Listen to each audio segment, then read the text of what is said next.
میں 20 سال قبل ٹریننگ اور سیلف ہیلپ کے بزنس میں آیا اور پرسنل ٹریننگز شروع کر دیں۔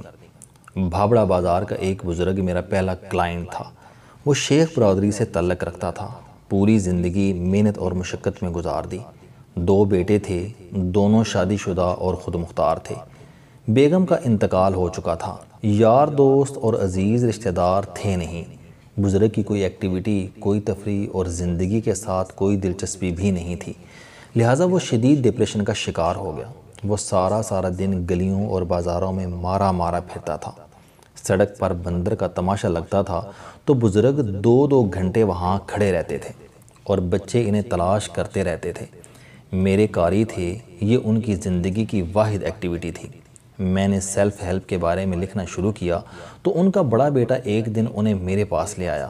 ان کا کہنا تھا کہ یہ آپ کی بات کو حرف آخر سمجھتے ہیں، آپ انہیں سمجھائیں۔ میں نے انہیں آدھے دن کے لیے اپنے پاس رکھ لیا، ان کی ساری کہانی سنی۔ وہ ایک لوور مڈل کلاس شخص کی مشقت اور حسرتوں سے لتھڑی عام سی کہانی تھی۔ بچپن میں والد کا انتقال ہو گیا، تعلیمی سلسلہ درمیان میں رک گیا، غلہ منڈی میں لوڈر کا کام کیا، بہن بھائی پالے، سبز منڈی میں بیوپار کیا، کامیاب ہو گئے، جی بھر کر پیسے کمائے، بیوی اور بچے پالتے رہے۔ بچے بڑے ہوئے، شادی کی اور وہ اپنے گھروں میں آباد ہو گئے، اور آخر میں بیوی کا انتقال ہو گیا تو یہ خود کو اکیلا محسوس کرنے لگے۔ میں نے یہ ساری کہانی سننے کے بعد ان سے 2 سوال کیے۔ ایک، آپ کے پاس کتنی دولت ہے؟ اور دوسرا، وہ کون سا کام تھا جو آپ پوری زندگی کرنا چاہتے تھے لیکن اب تک نہیں کر سکے؟ ان کا پہلا جواب تھا کہ میرے پاس زیادہ رقم نہیں ہے۔ میں نے اپنی دولت بیٹوں میں تقسیم کر دی ہے، انہیں دکانیں اور گھر بنا دیے ہیں۔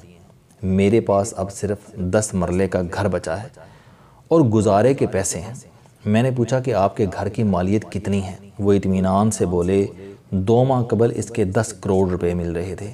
میں نے حیرت سے پوچھا 10 کروڑ روپے 10 مرلے کے گھر کے؟ میں آپ کو یہ بھی بتاتا چلوں کہ یہ 2000 کی بات تھی اور اس زمانے میں 10 کروڑ روپے بہت بڑی رقم ہوتی تھی۔ اسلام آباد کے پوش سیکٹرز میں 2 کروڑ روپے میں 1.5 کنال کا گھر مل جاتا تھا۔ وہ ہنس کر بولے میرا گھر کمرشل ایریا میں آ گیا ہے، پوری گلی میں دکانیں بن چکی ہیں، صرف میرا گھر بچا ہے، لہٰذا یہ ٹھیک ٹھاک مہنگا ہے۔ میں نے لمبا سانس لیا اور اس کے بعد ان سے دوسرے سوال کا جواب مانگا۔ وہ شرما کر بولے کہ میں جوانی میں ایک بار لاہور کے ہلٹن ہوٹل میں گیا تھا۔ اس کی صفائی، سروس اور خوبصورتی میرے دل میں کھب گئی۔ میں کسی 5 سٹار ہوٹل میں 2-3 دن رہنا چاہتا ہوں۔ یہ میری زندگی کی سب سے بڑی خواہش ہے۔ میری ہنسی نکل گئی۔ میں نے ان سے پوچھا کیا آپ کی زندگی میں کوئی ذمہ داری باقی ہے؟ وہ آہ بھر کر بولے ہرگز نہیں، میں سب سے فارغ ہو گیا ہوں۔ میں نے ان سے پوچھا کیا آپ میرے مشورے پر عمل کریں گے؟ وہ خوش دلی سے بولے 100%۔ میں نے عرض کیا کہ آپ پھر اپنا مکان بیچ دیں، پیسوں کو 3 حصوں میں تقسیم کر دیں، ایک حصے سے کوئی کمرشل بلڈنگ خرید لیں اور اسے کرائے پر دے دیں، باقی دونوں حصوں کو 2 مختلف بینکوں میں رکھیں اور خود پوری زندگی کے لیے 5 سٹار ہوٹل میں شفٹ ہو جائیں۔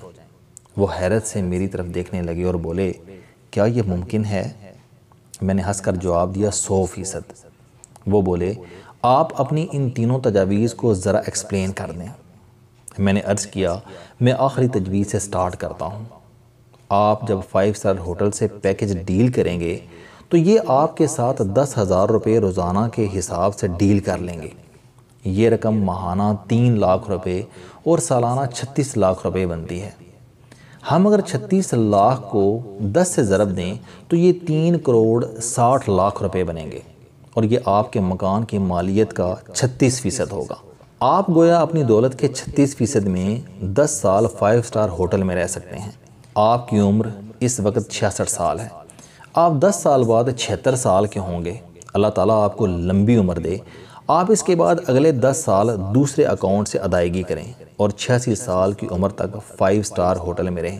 اللہ نے اگر آپ کو مزید مہلت دی تو ہمارے پاس ایک کمرشل پراپرٹی ہوگی، اس کی مالیت بھی اس وقت کم از کم 10 کروڑ ہو چکی ہوگی اور ہم اس رقم سے مزید 20-30 سال 5 سٹار ہوٹل میں رہ لیں گے۔ وہ بے چینی سے کرسی پر تڑپے اور پوچھا، کیا ہوٹل مجھے پوری زندگی 10,000 روپے میں کمرہ دے دے گا؟ اس کے ریٹس بھی تو بڑھیں گے۔ میں نے ہنس کر جواب دیا، ہاں بڑھیں گے، لیکن میں نے پہلے مشورے میں آپ کو بتایا تھا کہ ہم گھر کی رقم کے ایک حصے سے کمرشل پراپرٹی خریدیں گے اور اسے کرایہ پر دے دیں گے۔ اس پراپرٹی کا کرایہ ہوٹل کی پیمنٹ کو بیلنس کرے گا، جبکہ میں نے دوسرے حصے میں آپ کو مشورہ دیا کہ آپ رقم کے 2 حصے مختلف بینکوں میں رکھیں۔ آپ کا سوال ہونا چاہیے کہ 2 مختلف بینکوں میں کیوں؟ کیونکہ اگر خدا نخواستہ کوئی ایک بینک ڈیفالٹ کر جائے تو بھی ہمارے پاس آدھی رقم بچی رہے گی، ہمارا لائف سٹائل ڈسٹرب نہیں ہوگا۔ وہ تھوڑی دیر سوچتے رہے اور پھر بولے، کیا یہ میرے بچوں کے ساتھ زیادتی نہیں ہوگی؟ میرا مکان میرے بچوں کی امانت ہے۔ میں نے ہنس کر جواب دیا، شیخ صاحب، آپ کے بچے جوان اور خود مختار ہیں، یہ اپنے اپنے گھروں میں آباد ہیں، اپنا کام کر رہے ہیں، ان کو آپ کا مکان نہیں چاہیے، اور اگر چاہیے بھی تو بھی ان کا اس پر کوئی حق نہیں بنتا۔ آپ نے ان کی پرورش کی، تعلیم دلوائی، برسر روزگار کیا اور شادیاں کرا دیں۔ اب ان کا فرض ہے کہ یہ اپنی اور اپنے خاندان کی ذمہ داری اٹھائیں۔ دوسرا، آج آپ کے مکان کی مالیت 10 کروڑ روپے ہے۔ آپ 5 سٹار ہوٹل میں بھی بھرپور زندگی گزارنے کے بعد بھی ان کے لیے 10 کروڑ روپے کی کمرشل پراپرٹی چھوڑ جائیں گے۔ آپ ان کا حق نہیں ماریں گے، آپ انہیں حق سے زیادہ دے کر جائیں گے۔ شیخ صاحب کی آنکھوں میں آنسو آ گئے، وہ اٹھے اور مجھے گلے لگا لیا۔ شیخ صاحب نے میرے مشورے پر عمل کیا، اپنا گھر 10 کروڑ 80 لاکھ روپے میں فروخت کر دیا، صدر میں 4 کروڑ روپے کا پلازا خریدا اور کرائے پر چڑھا دیا۔ 6 کروڑ 80 لاکھ روپے بچ گئے، 3 کروڑ 40 لاکھ روپے ایک بینک میں اور دوسری رقم دوسرے بینک میں جمع کرا دی۔ ہوٹل کے ساتھ ان کی 9,500 روپے ڈیلی کی ڈیل ہو گئی۔ اس رقم میں تمام سروسز شامل تھیں۔ وہ ہوٹل میں شفٹ ہوئے اور بادشاہوں جیسی زندگی گزارنے لگے۔ کمرہ اور باتھ روم ہر وقت صاف، ناشتہ اور کھانا اعلیٰ، جم اور سوئنگ پول کی سہولت، ڈاکٹرز 24 گھنٹے دستیاب، اور ہفتے میں 2 دن مساج اور سٹیم باتھ اور سوانا روزانہ۔ شیخ صاحب دوبارہ جوان ہو گئے۔ وہ ہوٹل میں ہونے والے تمام سیمینارز، ورکشاپس اور کانفرنسز بھی اٹینڈ کرتے تھے، اور ملک کے تمام بڑے اور مشہور لوگوں سے بھی ملتے تھے۔ ان سے کوئی کھلاڑی بچا، ایکٹر اور نہ ہی سیاستدان۔ وہ سب سے ملے اور تصویریں بھی بنوائیں۔ سال بعد انہوں نے اپنا سٹائل بدل لیا۔ وہ 6 ماہ کے لیے کراچی کے ہوٹل میں شفٹ ہو گئے، اگلے 6 ماہ لاہور رہے اور پھر 6 ماہ کے لیے دوبارہ راولپنڈی آ گئے۔ گاڑی اور لانڈری ہوٹل کی استعمال کرتے تھے۔ 2 برسوں میں پلازے کا کرایہ بھی اکٹھا ہو گیا۔ شیخ صاحب نے اس سے دبئی میں ہوٹل بک کرایا، فرسٹ کلاس میں سفر کر کے دبئی گئے اور 6 ماہ دبئی گزار کر واپس آ گئے۔ میں ان سے ملنے جاتا تھا تو وہ مجھے سینے سے لگا کر رونے لگتے تھے اور بار بار کہتے تھے، تم میرے محسن ہو، تم نے بھابڑا بازار کے مزدور کو بادشاہ بنا دیا۔ میں جانتا ہی نہیں تھا کہ میں اتنا امیر ہوں اور میں اپنی رقم سے کیسی شاندار زندگی گزار سکتا ہوں۔ وہ کہا کرتے تھے کہ میں بھابڑا بازار میں رہتا تو کبھی کسی سیاستدان، کھلاڑی اور اداکار سے ملاقات ہو سکتی اور نہ ہی میں زندگی کی اصل مسرتیں حاصل کر سکتا۔ میرا مکان اگر اس دوران 50 کروڑ روپے کا بھی ہو جاتا تو بھی مجھے کیا فائدہ ہوتا؟ میں تو گلیوں میں رول کر ختم ہو گیا ہوتا۔ میری آنکھوں میں بھی آنسو آ جاتے تھے۔ شیخ صاحب 6.5 سال 5 سٹار ہوٹل میں رہ کر 2006 میں فوت ہو گئے۔ انتقال کے بعد ان کے اثاثوں کا تخمینہ لگایا گیا تو ان کا کمرشل پلازا 13.5 کروڑ روپے کا ہو چکا تھا، اور ان کے اکاؤنٹس میں اس وقت بھی 1.25 کروڑ روپے تھے۔ میں نے ان کا آخری دیدار کیا، ان کے چہرے پر اطمینان بھی تھا اور مسکراہٹ بھی۔ مجھے محسوس ہوا جیسے وہ کہہ رہے ہوں، یہ بھی تو ایک لائف سٹائل ہے، انسان مزدور کی زندگی گزارے اور آخر میں بادشاہ بن کر دنیا سے رخصت ہو، انسان کی کوئی خواہش ادھوری نہ رہے۔ السلام علیکم دوستو، علم دوستی چینل بنانے کا مقصد موٹیویشنل اور زندگی بدل دینے والی کہانیاں آپ تک پہنچانا ہے۔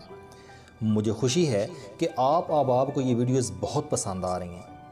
کوئی بھی شخص جو مایوسیوں میں گھرا ہو یا کوئی بھی شخص جو اپنی زندگی مثبت انداز سے گزارنا چاہتا ہے، اس کے لیے یہ چینل لائف چینجنگ ثابت ہوگا۔ میرا دعویٰ ہے کہ کوئی بھی شخص اگر اس چینل کی ویڈیوز دیکھ اور سن لے گا تو اس کی زندگی بدل جائے گی۔ اگر آپ کو یہ چینل پسند آئے تو اسے سبسکرائب کرنا نہ بھولیں تاکہ ہر نئی آنے والی ویڈیو آپ تک پہنچ سکے۔ اس ویڈیو کو دوسروں تک ضرور پہنچائیں کیونکہ یہ صدقہ جاریہ ہے۔